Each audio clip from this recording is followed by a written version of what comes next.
What's up? I'm going to take you through a knee-focused rehabilitation workout. Let's get it.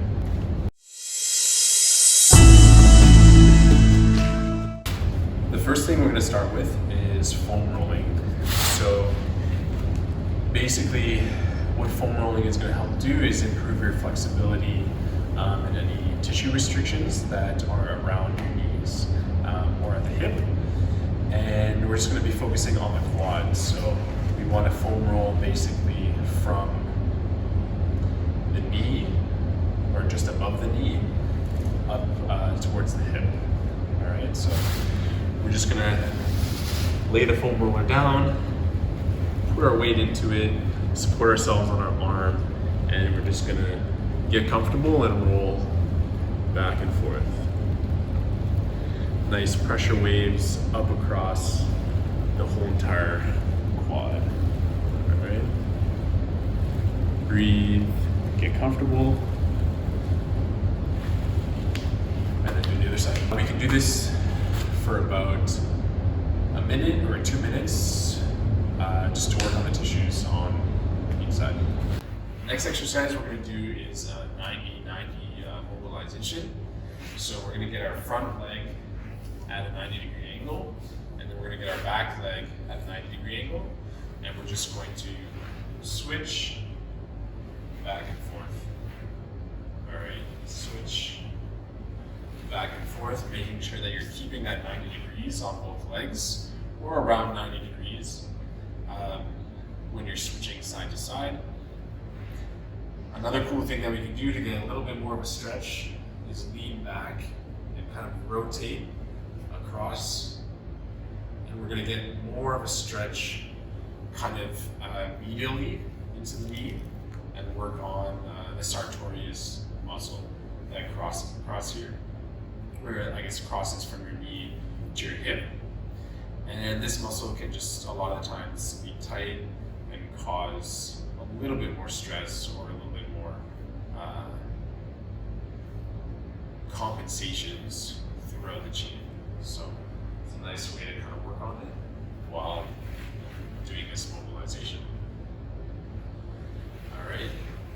So about 20 to 30 reps of this, switching side to side, and you should be good to go. Next warm-up exercise we're going to do is an elevated lunge, or an elevated box lunge.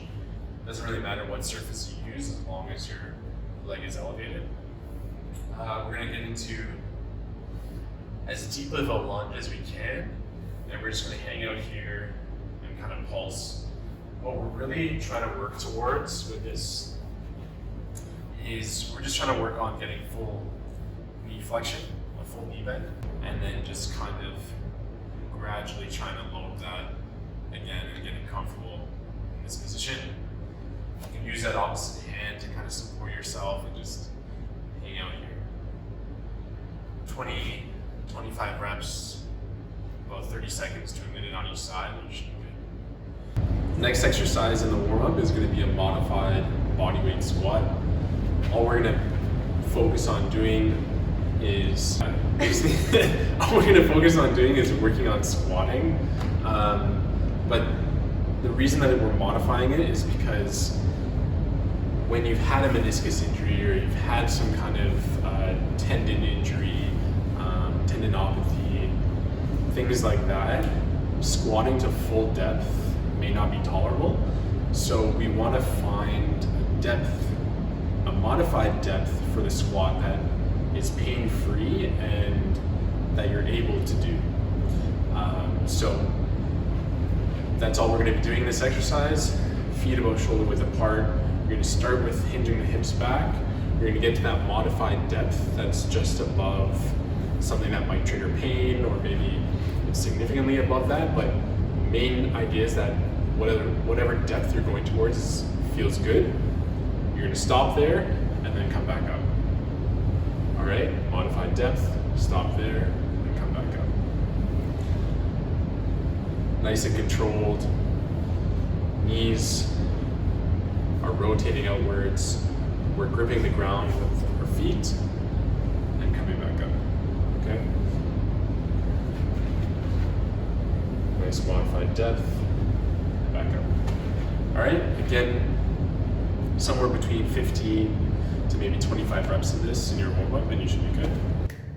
The next exercise is, or the first exercise in our workout is going to be a box squat. A lot of the times, like I just mentioned, you may not be able to squat to full depth when you're coming back from an injury, so using a modified squat like the box squat is going to be a great way for you to help build that strength and continue to train while your injury gets better. Okay, so box squat, you need some kind of bench, you need some kind of box, something like that that is going to be stopping your depth. You can do this exercise with a band, but for now we're just going to do it without anything else. And essentially all you're going to do is you're going to squat. So feet about shoulder width apart, hinge back at the hips, come down to that box, and then back up. Okay? You should be able to not entirely unload your weight onto that box, but put some of that weight onto the box and then come back up. Okay, so shift the hips back, come down onto that box, just touch it, and then come back up. All right, down and back up. When you offload and relax, then you lose a lot of tension that you've built through your core. So we want to maintain a little bit of that tension and just come back up and not fully offload. Okay. The next exercise that we're going to work on is a hip bridge with an adductor isometric. So we're going to be working on those inner thigh muscles. Your adductors are going to be very important, especially to work on, especially if you're weak in your adductors.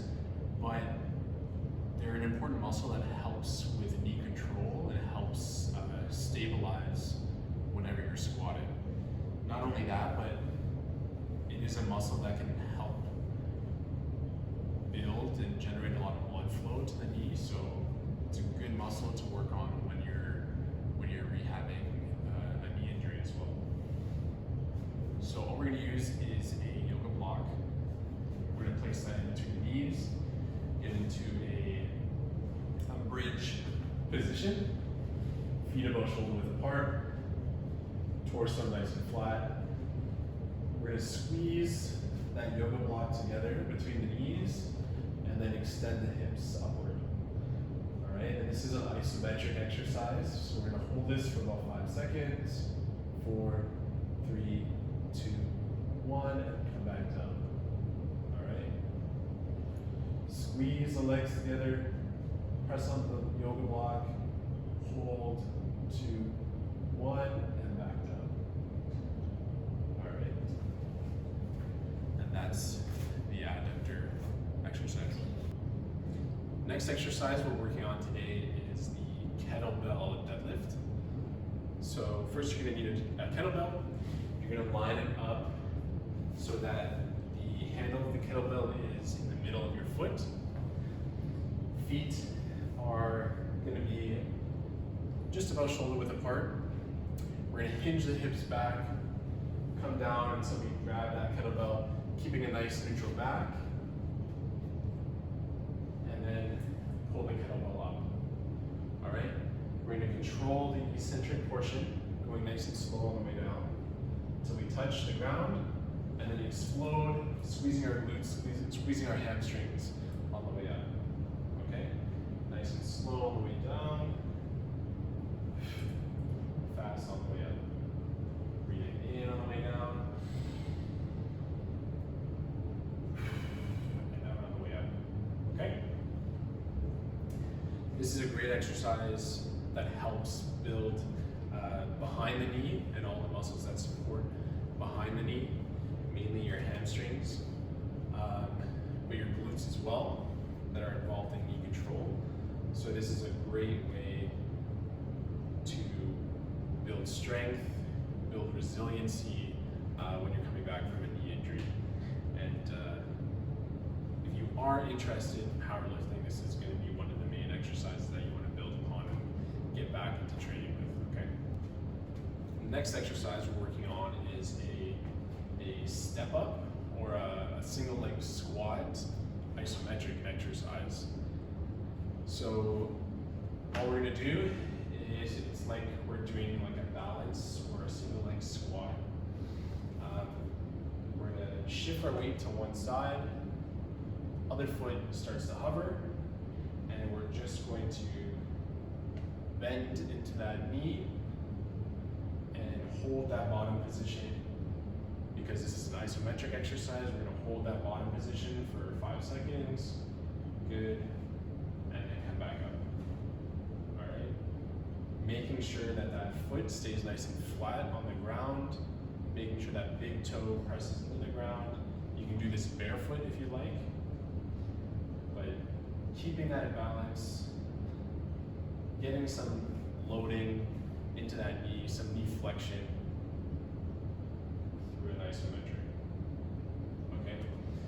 And the reason we're doing a lot of isometrics is because isometrics can help reduce pain, and they can help with building up a lot of, if you have any tendon issues or tendon pain.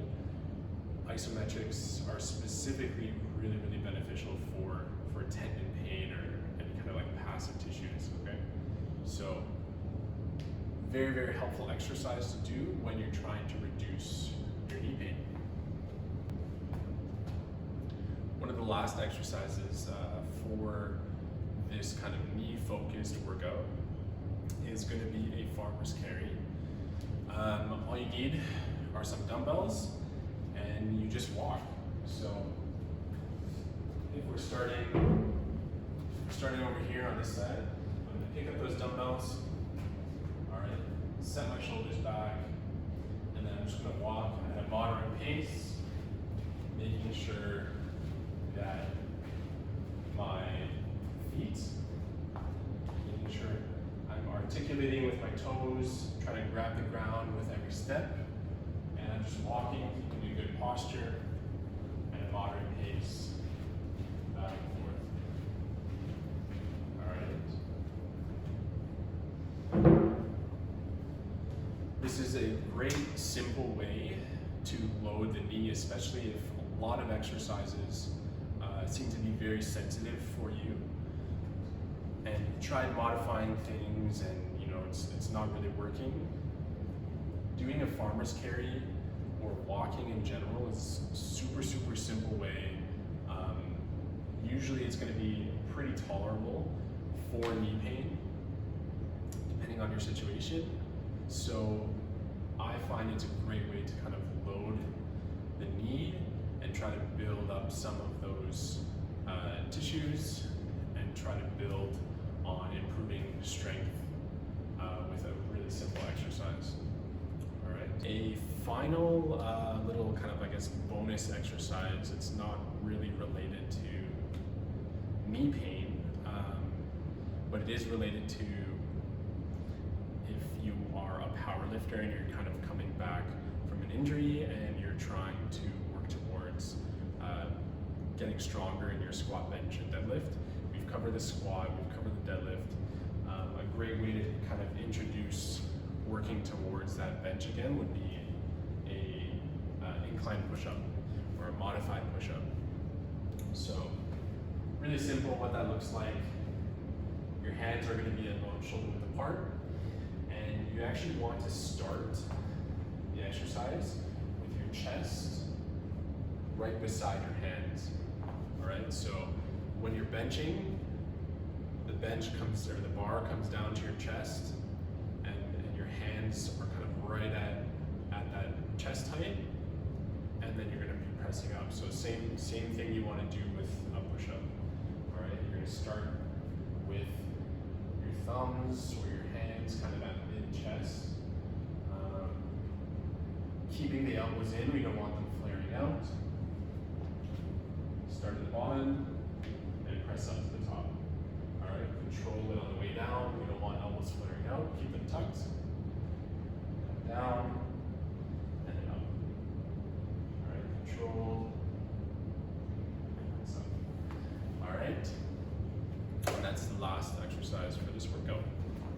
So a really simple way you can kind of cool down and finish this workout would be with a quad stretch. Again, if you're very sensitive, this is a great way to start because you're trying to build that knee flexion again. A stretch that I like even more, or can be something that you progress towards, is maybe a couch stretch. Okay. So what we're gonna do is we're gonna set up this back leg. You can put on a cushion, but we're just gonna put the top of the foot on a couch or on a bench, on whatever you need. And that way, you're already starting to get some of that knee flexion, and then you're a lot more controlled in this position, and you can start to even work on a little bit more of hip extension. A lot of the times too, you're not gonna just get this stretch kind of through the quad or through the knee, but doing a couch stretch, you're gonna get a lot more out of it at the hip as well. So this is how you set up. You can start kind of all the way out here with lots of distance between this back foot and your hip. But then as you progress and maintain this position, you're going to slowly work your way up towards closing that gap and getting more knee flexion. All right, but don't force it. Just hang out in whatever position feels comfortable, and just kind of just hang out and hold this for about a minute or 2 minutes, and then switch sides. All right, there you go. All right, so yeah, that's about it for this workout. It is a little bit of a workout that's focused on building strength, especially if you're a power lifter and you're focused on those main 3 lifts. It's gonna be working towards coming back from an injury, a knee injury specifically, and building on that squat, that bench, and that deadlift, and just working towards getting range of motion back in your knee while addressing some other factors, like load, like tissue tolerance, how sensitive you are to pain. It's gonna offer a lot of different modifications to exercises so that you should be able to find something that works for you and feels good. All right, so thank you for watching this video, and if you're interested in more, subscribe. If you liked it, I guess like it, and if you have any questions, comment. All right, I'm more than happy to answer. Yeah, thank you very much for watching. See you in the next one.